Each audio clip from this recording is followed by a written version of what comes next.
Imagine the British Empire at its height, red splashed across maps from Africa to Asia, the oceans patrolled by ships flying the Union Jack, and London standing as the beating heart of global trade. Schoolbooks will tell you it was discipline, innovation, and naval dominance that made this empire great.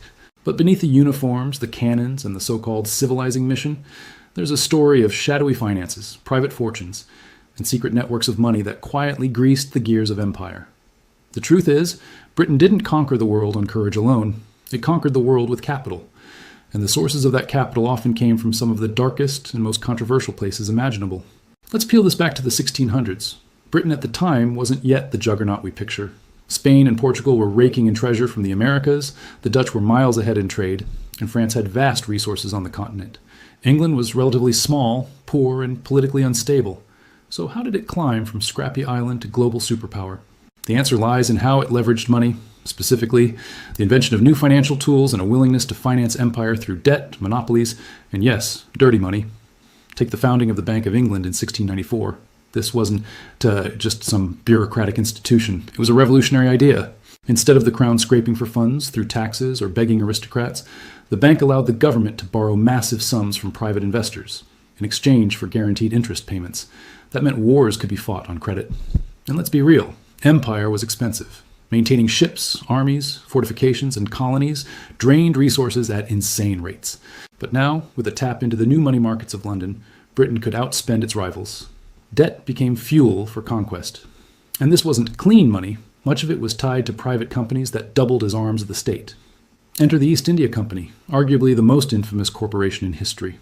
Founded in 1600, it wasn't just a trading outfit swapping spices and silks. It was a financial engine that fused commerce with imperialism.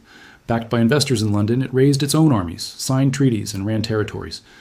The profits were astronomical, not only from trade, but from outright exploitation, monopolizing goods, manipulating local economies, and eventually taxing entire populations in India. Shareholders back home weren't just making dividends, they were underwriting empire with private profits, funding public power. But here's where the story darkens further. The British Empire's financial foundations leaned heavily on slavery and the slave trade. Between the 17th and early 19th centuries, British ships carried millions of enslaved Africans across the Atlantic. The human suffering was immeasurable, but from the cold lens of finance, this system generated staggering wealth. Sugar plantations in the Caribbean were some of the most profitable operations on Earth, pumping cash back to London banks, insuring cargoes, and creating fortunes that financed everything from stately homes to naval fleets. Even after abolition, the financial aftershocks lingered. Slave owners were compensated by the British government for their losses, while the enslaved received nothing. That money stayed in circulation, folded into the empire's financial bloodstream. If you think of the British Empire as a giant machine, then the gears weren't only turned by taxes and patriotism. They were turned by private banking families like the Rothschilds, whose loans and credit arrangements kept governments solvent and armies supplied. They were turned by insurance houses like Lloyd's of London, which made fortunes underwriting voyages, including slave ships and risky colonial expeditions. They were turned by a rising merchant class, who speculated on everything from Indian textiles to Chinese tea. This wasn't random, it was systemic. A tightly woven web of capital tied Britain's financial markets to its imperial ambitions. By the 18th century, London wasn't just a political capital. It was the financial hub of the world. Foreign monarchs borrowed there, trade was priced there, and colonial companies floated shares there. Wars that might have bankrupted other states became manageable for Britain because its debt was spread among thousands of investors. Bonds were bought and sold like commodities, meaning risk was socialized. In other words, while soldiers bled on battlefields, the financial elite made tidy profits, whether campaigns succeeded or failed. The empire wasn't simply powered by the crown, it was backed by the invisible hand of capital. And let's not forget opium. Few episodes reveal the dark marriage of money and empire as starkly as the opium wars of the 19th century. When Britain found itself bleeding silver to pay for Chinese tea, it turned to narcotics. British merchants, with government backing, funneled opium grown in India into China. The result?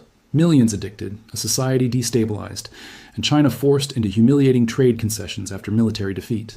It was drug money on an imperial scale, and it enriched not just smugglers, but also the London financial houses that bankrolled the trade. This is what made the empire great. Not noble ideals, but profits built on exploitation, addiction, and coercion.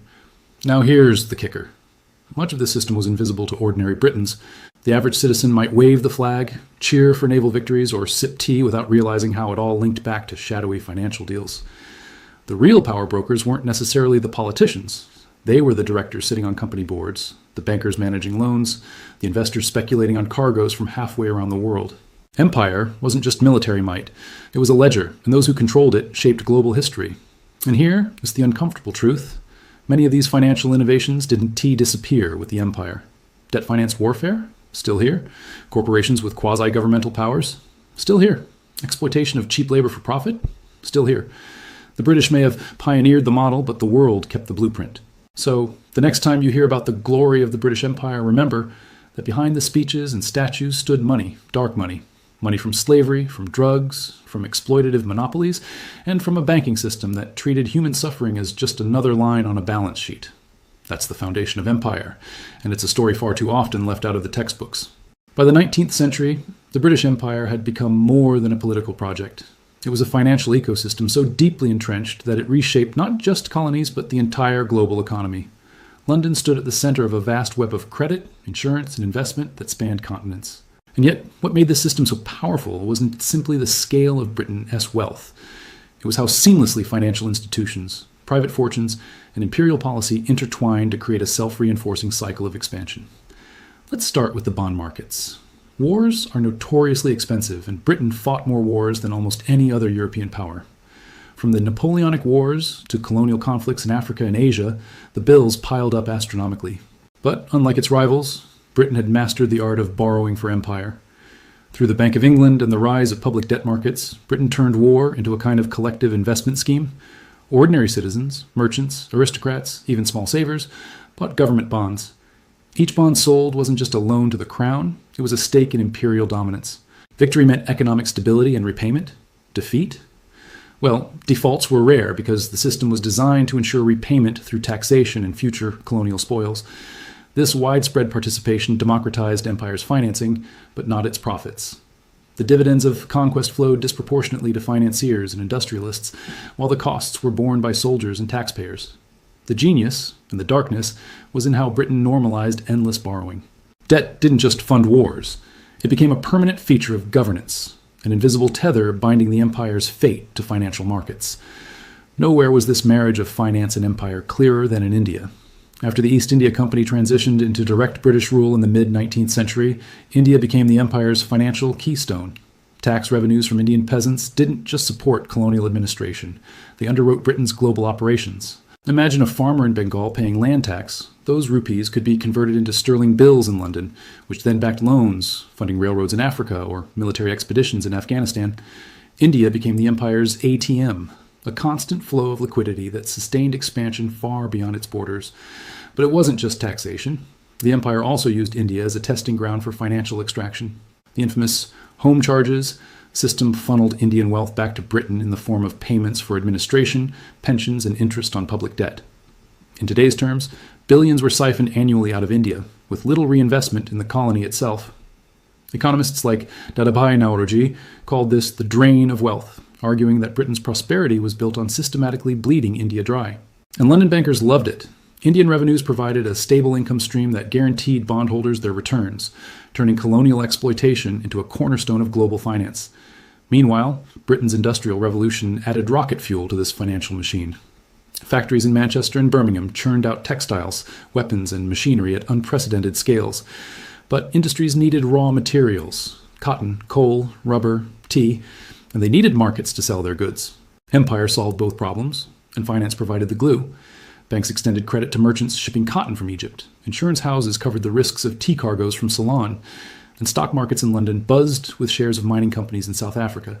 Every transaction tied colonial exploitation back to financial gains at home. This system, however, carried dark consequences. Take cotton. After the American Civil War disrupted cotton supplies, Britain turned aggressively to India and Egypt to fill the gap.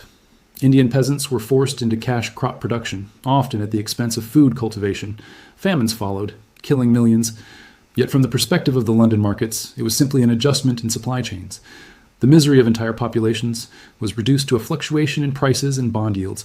That's what dark money does. It strips human suffering down to numbers on a ledger. And then there was Africa. The so-called scramble for Africa in the late 19th century wasn't just about planting flags. It was about financial speculation. Mining companies floated on the London Stock Exchange, promising riches from diamonds in South Africa or gold in the Transvaal. Investors rushed in, eager to grab a slice of imperial profits. Behind them came the British Army, ensuring stability for these enterprises. It wasn't coincidence that wars like the Anglo-Zulu conflict or the Boer War followed so closely on the heels of resource discoveries. Finance demanded security for its investments, and empire delivered it, no matter the cost in lives. The link between finance and imperial violence grew even more explicit in China. The Opium Wars weren't just fought for trade rights, they were fought to protect financial flows. British merchants, with backing from banks and insurance houses, pushed opium into Chinese markets to correct Britain's trade deficit. When China resisted, the British military enforced compliance. Once again, financial interests dictated foreign policy. The profits from opium sales didn't just enrich traders, they flowed back into the London markets, underpinning loans and investments that fueled the empire elsewhere. But perhaps the most insidious aspect of this financial empire was its invisibility to the average Briton. Newspapers trumpeted victories, explorers, and royal ceremonies, but the true engine, the dark money, rarely made headlines.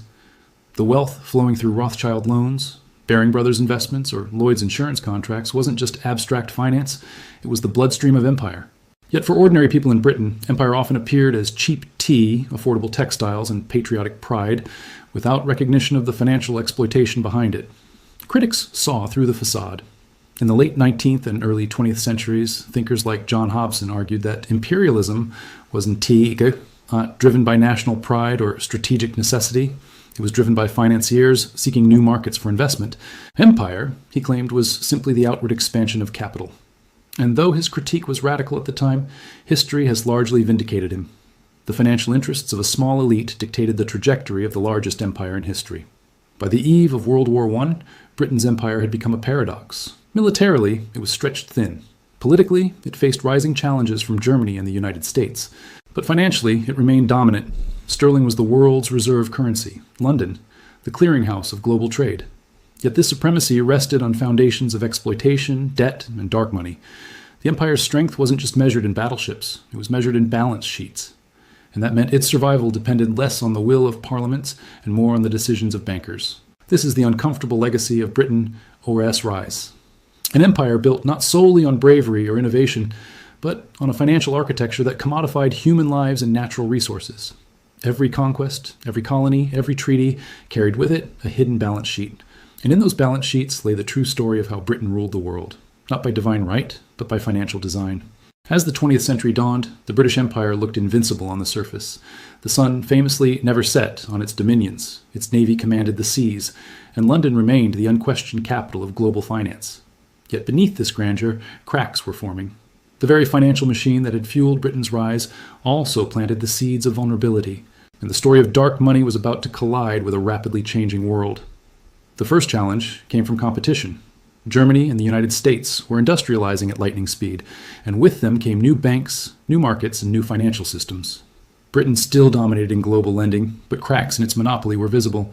German banks were funding heavy industries in Europe, and Wall Street was beginning to rival the City of London in international clout. For the first time in centuries, Britain's financial supremacy wasn't unchallenged. But instead of retreating, Britain doubled down. It relied even more heavily on its colonies as sources of cheap capital and reliable markets, binding them tighter through financial dependence. Nowhere was this clearer than in the use of sterling preference. Colonies and dominions were pressured, or outright compelled, to conduct trade and hold reserves in British sterling. The system effectively trapped them inside a financial orbit centered on London. If a colony needed credit, it went to British banks. If it sold goods abroad, the payments often flowed through sterling accounts. The empire wasn't just political, it was financial infrastructure, and dark money powered every circuit. But while sterling preference kept colonies dependent, it also masked growing imbalances. Britain increasingly consumed more than it produced, importing food and raw materials while exporting financial services. In other words, the empire was becoming less a factory of goods and more a factory of credit. The problem with the credit empire, however, is that it works only as long as others believe in its solvency. When that belief wavers, the entire system trembles, and tremble it did. The First World War was the ultimate stress test for Britain's financial empire. Financing 4 years of unprecedented conflict required sums that even the Bank of England couldn't conjure alone. Britain borrowed heavily, particularly from the United States. The war revealed the limits of British financial supremacy. Suddenly, London was no longer the sole creditor to the world. It was a debtor. The irony was brutal. The empire that had funded its rise through endless borrowing now found itself reliant on Wall Street for survival. After the war, Britain tried to restore its old financial dominance. The gold standard was reimposed, sterling was elevated again, and the empire sought to stabilize its balance sheets by squeezing even more wealth out of its colonies. India, once more, bore the brunt of this extraction. Grain was exported even during famines to prop up Britain's economy, and taxation levels remained crushing. But history had shifted. The colonies were no longer passive cash machines. Nationalist movements in India, Egypt, and Africa began to directly challenge the financial exploitation at the empire's core. The Great Depression exposed the fragility of the entire system. Global trade collapsed, sterling supremacy faltered, and Britain's debt burden became impossible to hide. For ordinary Britons, the Depression meant unemployment and poverty. For colonies, it meant harsher extractions to keep Britain afloat. This widening gap between imperial demands and colonial resistance made it clear that the financial architecture of empire couldn't hold forever. Dark money had built Britain's global supremacy, but it couldn't prevent its unraveling. World War II drove the final nail. Once again, Britain mortgaged its empire to fund survival. This time, however, the debt was catastrophic. By the war's end, Britain owed billions to the United States and was forced into the infamous 1946 Anglo-American Loan Agreement, which came with strings attached. The financial center of gravity shifted decisively from London to Washington. Sterling's dominance crumbled, replaced by the dollar, and Britain's role as the world's banker was over. Yet the story of dark money didn't end with the empire's decline. In many ways, it morphed.